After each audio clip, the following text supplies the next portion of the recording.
और देखना चाहिए जो स्थापित पार्टियां हैं उनसे अलग हटके भी बहुत सारे प्रतिभाएं हैं, उनको भी समाज मौका दे। नमस्कार, मैं हूं अजय भारद्वाज और आप इस समय ग्राउंड मीडिया देख रहे हैं। साथियों, टाइटल आपने पढ़ भी लिया है कि अब चाय वाला जाएगा और जो गाय वाला है वो आएगा। साथ ही इस वक्त सोनीपत लोकसभा क्षेत्र में इस वक्त हमारी टीम मौजूद है और टाइटल पढ़ने के बाद आप काफ़ी संशय में कि अजय भाई आज क्या बोलने लग रहा, दिखा दीजिएगा। गौ माताओं के बीच में इस वक्त हमारी टीम यहाँ पर मौजूद है और सोनीपत लोकसभा क्षेत्र से जो निर्दलीय उम्मीदवार है सुमित गौ भगत सुमित लाठर इस वक्त हमारे साथ मौजूद है। साथ में संत जी भी मौजूद है। एससी का चुनावी निशान इन्होंने मिला है। सबसे पहले तो सुमित भाई राम राम। आपको राम राम भाई, सभी दर्शकों को जय गौ माता। जी प्रणाम संत जी।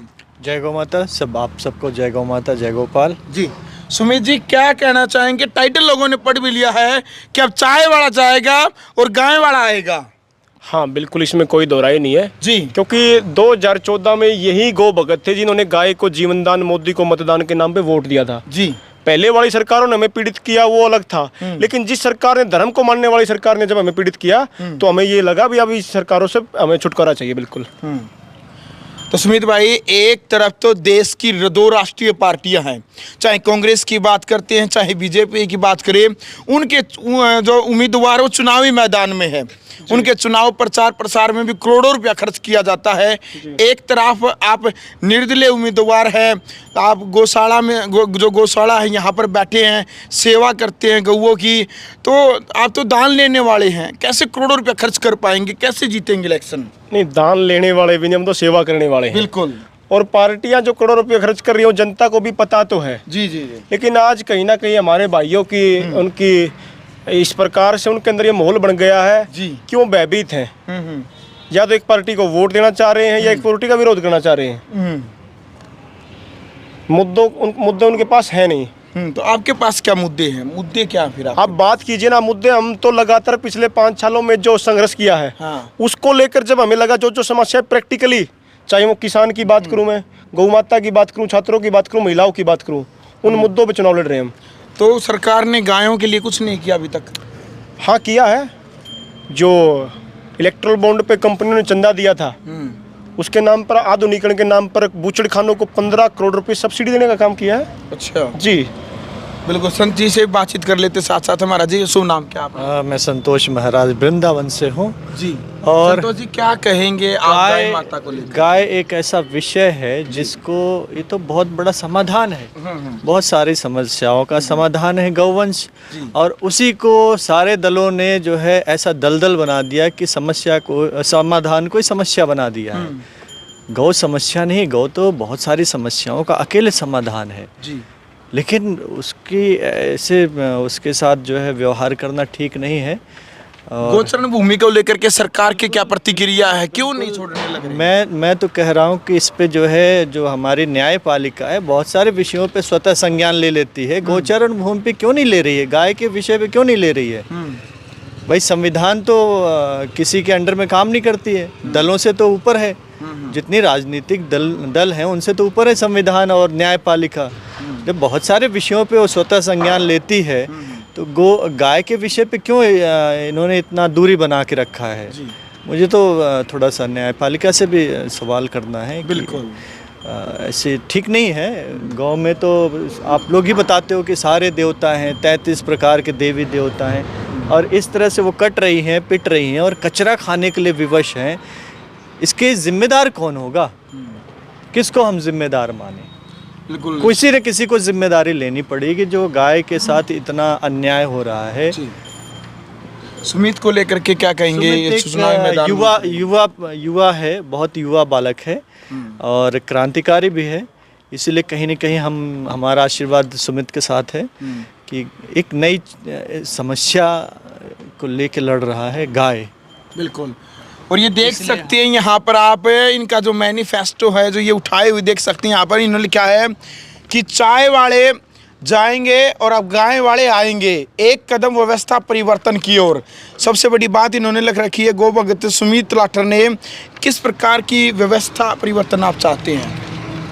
हम सत्ता परिवर्तन है, बिल्कुल व्यवस्था परिवर्तन, अर्थात जैसे किसान है अभी अभी किसान पिछले 3-4 साल से मैं कहूँ कॉटन की बात करूँ, नरमा की कोई बात नहीं कर रही, ना विपक्षी पार्टी कर रही, ना सत्ता पक्ष की पार्टी कर रही है। आज उसके पास स्वदेशी अपने स्वयं का बीज रहा नहीं, हाइब्रिड बीज हो गए हैं और उसमें एक लाइलाज बीमारी चली हुई है। पिंक कलर का जो कीड़ा है, जो गुलाबी रंग का कीड़ा, वो फसल को तबाह कर देता है जी। एक तरफ तो सरकार वैकल्पिक क्रॉप डाइवर्सिफिकेशन फसल चक्र अपनाने की बात करती है, दूसरी तरफ जो फसल चक्र अपनाने में उन फसलों के जो बीज आते हैं वो इस प्रकार के आ गए, मतलब कहीं ना कहीं जो कंपनियां दवाइयां बनाती हैं, इंसेक्टिसाइड बनाती हैं, उनको लाभ कैसे मिले उस पर कुछ काम नहीं कर रहे। तो हमने इस मैनिफेस्टो में क्लियर कर दिया है जी। अगर किसान को अच्छे बीज उपलब्ध कराए जाएंगे, अच्छे बीज उपलब्ध करवाए जाए, किसी कमी से भी अगर नकली खाद नकली दवाई मिल गई और उसकी लागत खर्च जो आएगी, इसमें एक नई चीज जोड़ दी हमने। आज तक आपने किसानों के मुंह से सुना होगा स्वामीनाथन रिपोर्ट C2 के अनुसार हमने MSP चाहिए, हमने जोड़ दिया अगर हमारी फसल खराब होगी ना तो लागत खर्च स्वामीनाथन रिपोर्ट C2 के अनुसार चाहिए और करीब करीब अगर फसल 35,000 बनेगा वो मुआवजा नहीं होगा, वो किसान का हक होगा। और जब किसान को 35,000 खाते में जाएंगे तो अच्छे बीज अपने आप उपलब्ध करवाने पड़ेंगे सरकार को। यानी कि यदि जो बीज में कमी निकल जाती है तो वो खर्च सरकार को या फिर कंपनी को देना होगा? ये एक महीने का 35,000 जब कंपनियों को पहले से ही आदेश कर दिए जाएंगे, अगर आपके कंपनी बीज में कोई प्रतिरोधक क्षमता है नहीं, अगर आपके बीज में इस प्रकार के जीन्स है ही नहीं जिससे किसान कोई भी इंसेक्टिसाइड मतलब डालकर उस कीड़े की हत्या कर सके। क्योंकि जब कोरोना काल चला था, जब आवाज उठाई थी मैंने शुरुआत में ही, अगर ये सरकार ब्रह्मा विष्णु महेश तो बाद में बढ़ ले, ये कहीं ना कहीं काल मणकर ही दिखा दे, हमें एक कीड़े को ही मार के दिखा दे। जय जवान जय किसान जय विज्ञान का नारा तो देते ही हैं, कम से कम एक कीड़े की हत्या करके दिखा दें। हालांकि हम सब ऑर्गेनिक खेती को करने वाले, लेकिन धीरे धीरे होगा सब चीज़ें। तो लोगों से कैसे जुड़ाव होने लग रहा है, क्योंकि समय बिल्कुल कम बचा हुआ, लोकसभा चुनाव का 25 तारीख को मतदान होने वाला है, तो कैसे कवर कर पाएंगे सभी गाँव को, लोगों से कैसे मिल पाएंगे? सोशल मीडिया का ज़माना है, हालांकि आपके विचार उन तक पहुंचने लग रहे हैं, कैसे संपर्क कर पाएंगे फिर? उनसे जुड़ने के लिए कहीं ना कहीं आप जैसे भाई हैं, संतों का आशीर्वाद है, और आचार्य नरेंद्र जी सोनीपत से हैं, बहुत बड़े गो भगत हैं जी। जब हम पर्चा भरने के लिए गए थे तो उनके सानिध्य में हमने पर्चा उनके आशीर्वाद से भरने का काम किया था, और वो लगातार ऐसे ऐसे संत लगातार मेहनत कर रहे हैं। कहीं ना कहीं मैं तो उनको देखते हुए समझता हूँ ऐसे ऐसे योग्य व्यक्तियों को संसद में पहुंचना चाहिए।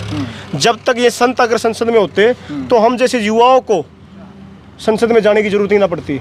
तो लगातार संत समाज घूम फिर रहा है, लोगों को जगाने का काम कर रहा है, और कहीं ना कहीं एक विचार छोड़ रहे हैं। और हम तो आपके माध्यम से ये भी बता देना चाहते हैं, चाहे छात्रों की, चाहे किसानों की, चाहे गौ माता की कोई भी समस्या हो, भले ही आज हमारा विचार उन तक पहुंच पाए, वोट में तब्दील ना हो, तो ये नंबर जरूर नोट कर ले। बिल्कुल, क्योंकि साथ में हम तो इतना कहना चाहेंगे, आपकी समस्या जब ये पार्टी वाले चुनकर 4 तारीख के बाद दिखाई देने वाले हैं नहीं, क्योंकि अभी बड़े लाओ लश्कर के साथ चलते हैं, बड़े बड़े काफिले के साथ चलते हैं, ये आपको भी दिखाई देता होगा। इनके कार्यालय हैं, और बहुत सारे साथी हमसे ही पूछते हैं आपका कार्यालय, भाई हमारा कार्यालय तो गौशालाएं हैं, शिक्षण संस्थान हैं, आश्रम से। हाँ, जो कार्यालय आप सोच रहे हो वो कार्यालय होते हैं मेरे भाई जीतने के बाद, जब आपकी समस्याओं को सुनना होगा।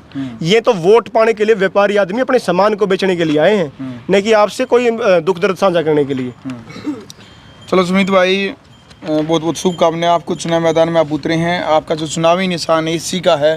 क्या अपील, क्या संदेश आप सोनीपत की जनता को? हम तो सोनीपत की जनता से यही कहना चाहेंगे, अगर अन्याय की गर्मी को दूर करना चाहते हो, बेरोजगारी को दूर करना चाहते हो, और जो हमारे ऊपर 75 साल से हिंदुओं की आस्था के साथ खिलवाड़ हो रहा है, जो पाप लग रहा है, कहीं ना कहीं अगर हम वोट किसी भी पार्टी को दें और बेरोजगार जो युवा आएंगे, जो गाय कटेगी, जो महिलाओं के साथ शोषण होगा, उसके भागीदार हम भी होंगे। तो अन्याय की गर्मी को दूर करने के लिए इस बार सभी साथी एकजुट होकर SC के निशान पर बटन दबाएं। जी महाराज जी, क्या कहना चाहेंगे? भाई साथ साथ में घुमा करके दिखा दीजिएगा कितना अच्छा यहाँ पर प्रकृति के अनुसार एक युवा नया परिवर्तन अगर योजना पे काम कर रहा है तो उसको भी समाज को आगे बढ़ के मौका देना चाहिए, और देखना चाहिए जो स्थापित पार्टियां हैं उनसे अलग हटके भी बहुत सारे प्रतिभाएं हैं, उनको भी समाज मौका दे तो कुछ परिवर्तन, नया परिवर्तन आ सकता है, इसमें कोई डाउट नहीं है।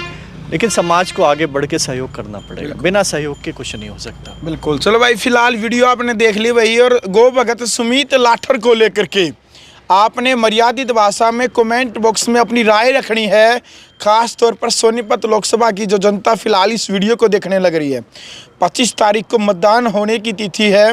साथ साथ में चुनावी निशान आप देख सकते हैं गो भगत सुमित लाठर का, ये एससी का जो चुनाव चिन्ह है इनको मिला है।